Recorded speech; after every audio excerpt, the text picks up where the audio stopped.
How cold did it get last night? Minus 15? Minus 17 this morning. Minus 17 this morning. It's real cold. It's alright. Oh, God. Did you just spill some coffee? Yes. Everywhere. No.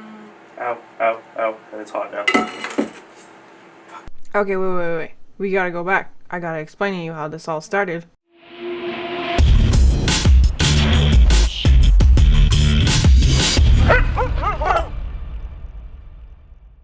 It starts at an Airbnb in Tory Hill, Ontario, an hour and a half from Peterborough.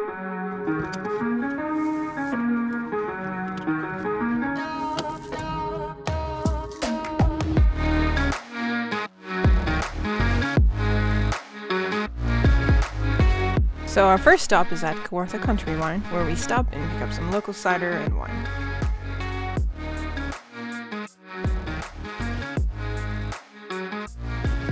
They have a large variety, but we went for peach.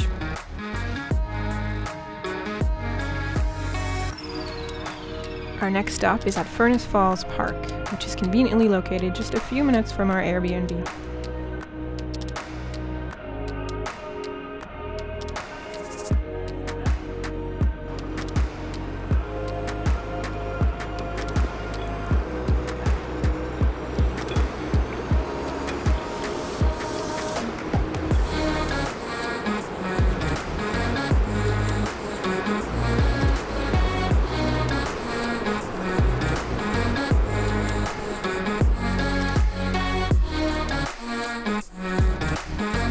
After spending some time outdoors, we were finally arriving at our Airbnb property where we were going to spend the rest of the 24 hours to come.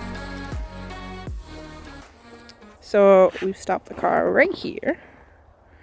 Because there's a little, well, it doesn't really show much on camera. It kind of look like wuss, but there's a wheelbarrow here to put our things.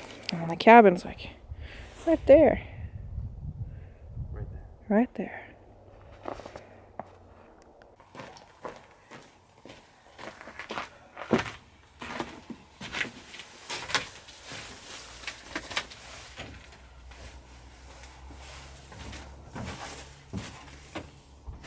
Leather on the butt is cold in winter.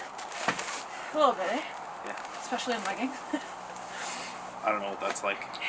You don't? Can't comment. Maybe I'll have to just lend you a pair of leggings Yeah, for sure. so you can sit on this couch. You just called the Love Shack.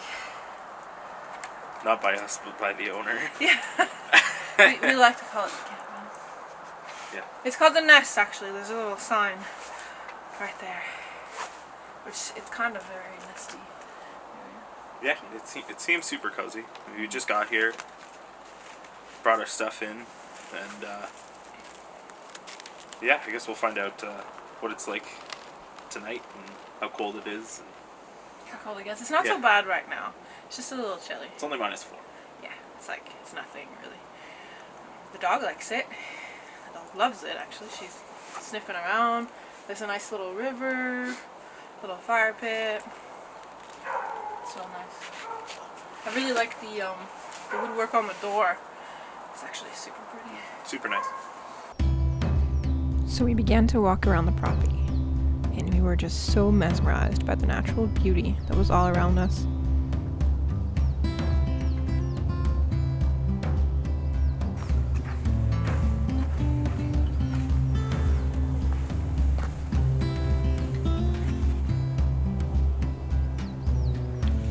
We arrived right before sunset, and you can see that nice golden glow that was surrounding us, and Kita couldn't wait to go and sniffing all the other dogs that had been there before her.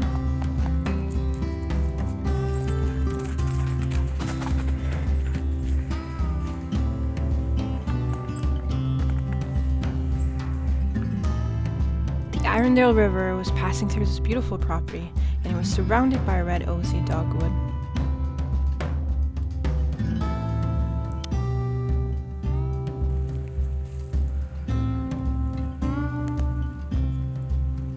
As the sun began to set, we could feel the air getting crispier and colder.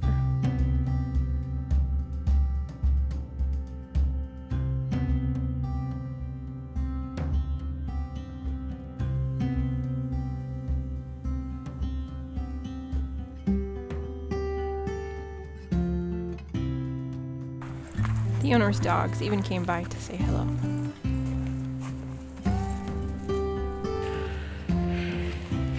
It's probably more fun in the summer when you can swing in the water.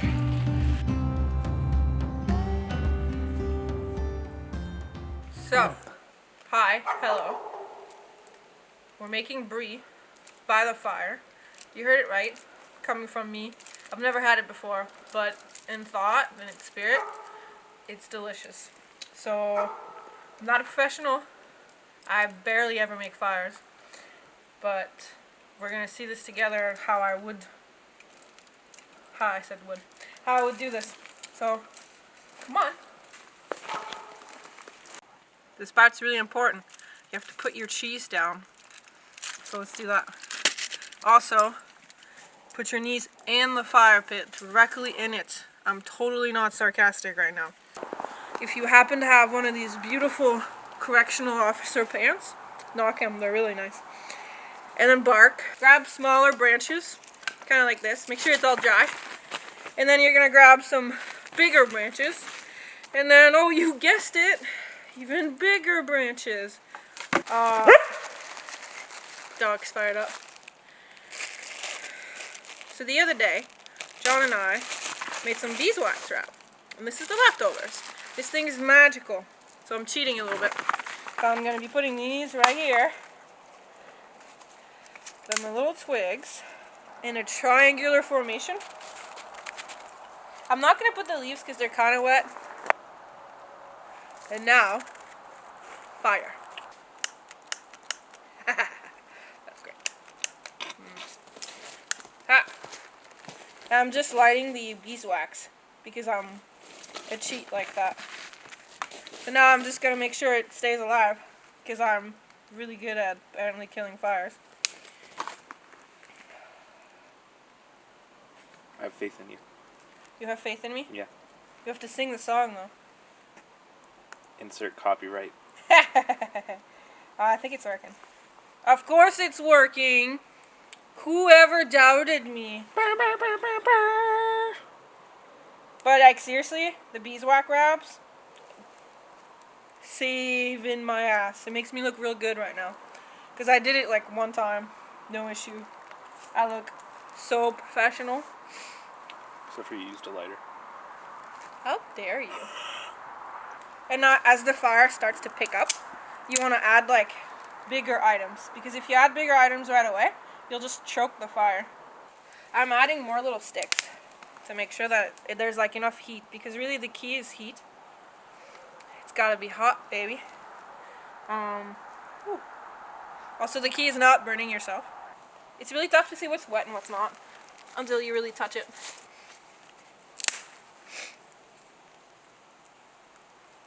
What I really like is there was some bark, so I was able to put kind of like the foundation is the bark. So that'll be nice and it'll catch fire eventually. Oh yeah, I also have this thing. Completely forgot about it. It's just paper. Normally you would put that down if you didn't have like beeswax stuff, but the beeswax is just so good. Didn't have to. But it helps create more heat. And heat is really the key. So that'll just burn real fast though. Balance issues, no big deal.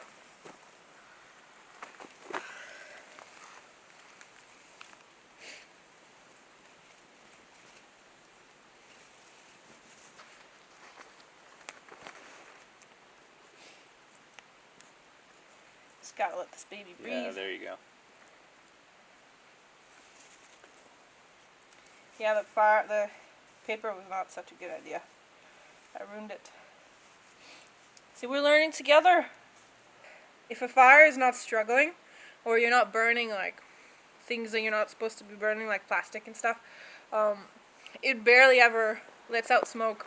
So the smoke should be clear. Of course, it'll change eventually, but it's a good way to see if like your fire's choking or if it's having a hard time. Is the smoke will change color. How cold did it get last night? Like minus 15? Minus 17 this morning. It's real cold. And now you're all caught up. This is the part where John spills coffee everywhere. It's alright. Oh, God. Did you just spill some coffee? Yes. Everywhere. Ow, ow, ow. And it's hot now. It's cold outside, but warm under the blankets, if you know what I mean. Actually, we were quite cold at first because we spent a good 4 hours outside trying to get that fire going. Turns out that most of the wood was wet, so it took some time, and I would lie if I didn't say that John totally saved it. It didn't take 4 hours to get it going. It took maybe like an hour and 20 minutes. Right. And then from there, it was just keeping it going. Because, yeah, the wood was definitely too wet. Like, the bigger pieces just wouldn't catch it all. They'd just smoke. Yeah, so like when we got back, it was maybe 10. We started the fire like 4:30. Got back in the cabin at like 10. Warmed up, and then we woke up again at like 2 a.m.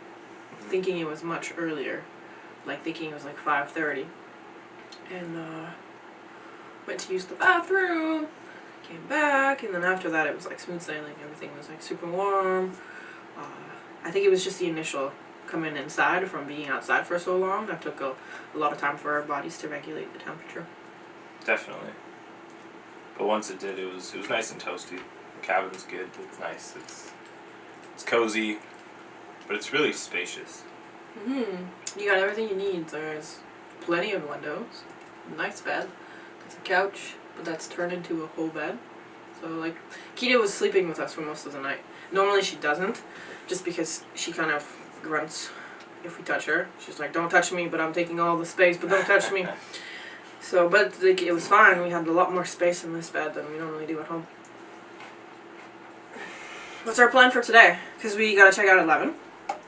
Yeah. It's only like an hour and 45 minutes from now. Okay. Championship breakfast here of assorted different chips. Assorted different chips. Yeah, these are. I wouldn't say that they're soggy. Oh no, we put the leftover brie in there. So we didn't do anything. Okay, alright. I put the leftover brie, which turns out that when it takes you a really long time to get the fire started, your cheese isn't gonna melt quite as much, but it did melt to a point that it was like semi-soft. But yeah, so we're gonna get going and get everything packed up probably. Go explore the sites that they have. And This is considered the geocaching capital. Yeah, which is surprising. I've never geocached, but always wanted to do it. So I feel like it's a little bit too cold to geocache today, but it's fair. A little bit. Just a little bit. I would definitely come back in the summertime, and it's absolutely beautiful. Like, the property's beautiful. The cabin is absolutely gorgeous. Yeah, there's a nice tree, and then there's like you can climb it up, and then there's a rope. Where obviously in the summer you could swing off the rope and jump into the little river that's there. And there's like kayaking and paddle boarding, and there's a nice little seating area too. Yeah. And there's a lot of paths. The host talked to us about like paths behind the property, and where it follows the river, and I'd really like to go check that out before we leave today. But yeah, there's beautiful paths. So I'm sure that in the summer it's different. But I really enjoyed the stars last night. It was really, really pretty. Like, you could see pretty much everything. And living closer to the city right now, it's not something that we can always do. But it was really nice. And although it's a little chilly, I find it's still an enjoyable experience. But John's a bit more of a summer body. But it's not bad. It's like, even being a more of a summer, like, warmer weather kind of person, like, this is easily doable and quite enjoyable. Like, I had a lot more fun than what I expected, so would do again. How much fun did you expect you were gonna have? I honestly thought I was just gonna hate it. I thought it was gonna be the worst. I just thought that I was gonna like be cold the whole time and just absolutely miserable. But actually working on the fire and like getting it going and like getting the warmth from it, it's very satisfying. Yeah, it occupies your mind, and it's like, it's a different kind of occupying our minds. Like, I find like normally it's like our phones, or there's always some connectivity to the Wi-Fi or whatever, but it's when you're tending to a fire, you're engaged, you're fully present. It's like a super mindful experience, at least I find. And then the other part is Kita absolutely loved coming here. The owner has 2 dogs. They're a little offset a little bit, but they seem to want to play, but they're just not sure. And I think Kita's like that sometimes too. So they didn't play together, but they were like, they met, they sniffed each other, and snapped at each other. One time, yeah, they did. And it was funny because when they left, Kita kind of booked it in the woods and just had whatever fun she wanted to have. And then she came back with one of their bones, I guess. Like, it was just so funny that she just found their stuff, like, kind of like, spite you, I got your things. But it was really funny. And she's loving running everywhere. She's loving everything about the cold. Of course, she's a husky. Last night when we were at the fire, she was just curled up in a little ball underneath the tree, doing her husky things. It was cute. Hey, this is future Talia. As you're watching this video, I'm currently editing it. And whew, did we forget to tie in the story at the end and show you guys our way back. But hey, we're not professionals. This was technically our first video, so like it's only gonna get better from here. We also got a new lens, so like we're not just gonna be doing pan shots inside. We can actually take up the whole room, as you can see exactly from this shot right now. My basement's not this big, but oh wow, does it look huge right now. Yeah, there's a lot of things I want to say about that. But I mean, you're still here. Thank you. Comment, like, subscribe. There's a ton more things coming up, and we're so excited to share all our things with you guys. Yeah, if you want to see John slap a turkey, that video is already there for you. Knock yourself out. Thanks.